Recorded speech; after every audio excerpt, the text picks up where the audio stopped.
Chapter 10. Ask ye of the Lord rain in the time of the latter rain.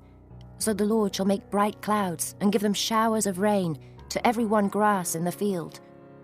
For the idols have spoken vanity, and the diviners have seen a lie, and have told false dreams. They comfort in vain. Therefore they went their way as a flock. They were troubled, because there was no shepherd. Mine anger was kindled against the shepherds, and I punished the goats.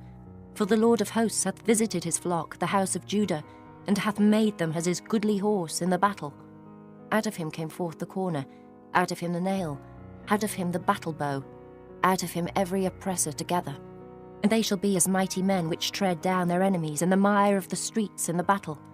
And they shall fight, because the Lord is with them, and the riders on horses shall be confounded. And I will strengthen the house of Judah, and I will save the house of Joseph, and I will bring them again to place them. For I have mercy upon them, and they shall be as though I had not cast them off.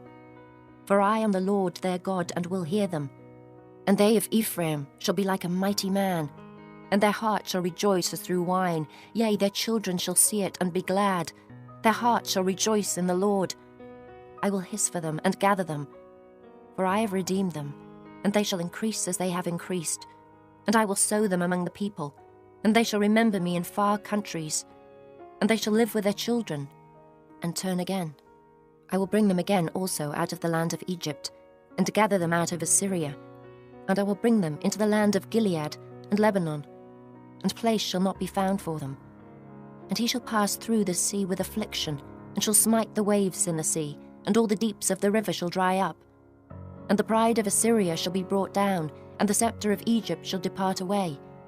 And I will strengthen them in the Lord, and they shall walk up and down in his name, saith the Lord.